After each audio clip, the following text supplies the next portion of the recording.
अमेरिकी राजनीतिक परिदृश्य में एक नया प्रस्ताव बिग ब्यूटीफुल बिल एक्ट चर्चा का विषय बना हुआ है, खासकर उस बिल के एक ऐसे प्रावधान के संबंध में जिसमें अमेरिकी धरती से बाहर पैसे भेजने वाले लोगों, विशेष रूप से गैर अमेरिकी नागरिकों और प्रवासियों पर रेमिटेंस टैक्स लगाने का सुझाव दिया गया है। इस प्रस्ताव का मूल उद्देश्य अमेरिका की राजस्व प्रणाली को मजबूत करना और विदेशी देशों में जाने वाले धन को नियंत्रित करना है। फिलहाल अमेरिका की प्रतिनिधि सभा द्वारा एक मत के अत्यंत कम अंतर से पारित इस विधेयक के अनुसार अमेरिका में रहने वाले अनेक गैर नागरिकों पर 3.5% का रेमिटेंस टैक्स लागू किया जाएगा और पूरी संभावना यही है कि जून में सीनेट इसे पारित कर देगी, क्योंकि वहां रिपब्लिकन्स के पास सहज बहुमत है। हालांकि अप्रवासियों के बीच इस बात को लेकर राहत है कि कर को मूल प्रावधान के 5% से कम करके 3.5% कर दिया गया है।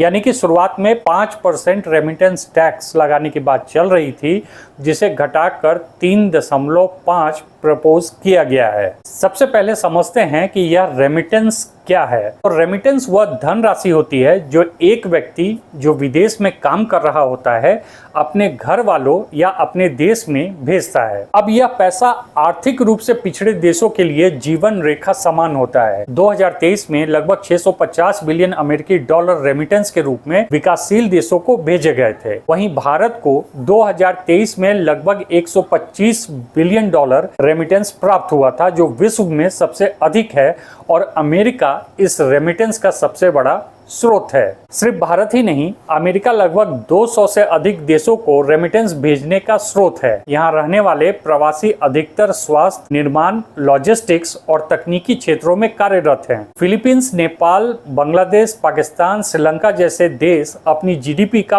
5 से 20% तक रेमिटेंस से अर्जित करते हैं। अब इन पर रेमिटेंस का मतलब है वहाँ के करोड़ों परिवार को फाइनेंशियल लॉस। और जहाँ तक बात रही भारत की, तो भारत के लगभग 3.2 करोड़ नागरिक विदेशों में रहते हैं, जिनमें से लाखों अमेरिका में हैं। ये लोग भारत में अपने परिवारों को शिक्षा, स्वास्थ्य, मकान, निवेश आदि के लिए पैसे भेजते रहते हैं। निसंदेह रेमिटेंस टैक्स लागू होने के बाद न सिर्फ भारत के डॉलर की आमद में 10 से 15% की गिरावट आ सकती है, बल्कि इससे विदेशी मुद्रा भंडार भी प्रभावित होगा और रुपए पर भी भारी दबाव बढ़ेगा। भारत और भारत जैसे देशों के लिए यह कानून केवल एक आर्थिक मुद्दा नहीं, बल्कि सामाजिक और कूटनीतिक चुनौती है। प्रवासी भारतीय जो भारत की आर्थिक रीढ़ हैं, यदि इस कानून से प्रभावित होते हैं तो इसका असर भारत की तरक्की पर भी निश्चित रूप से पड़ेगा।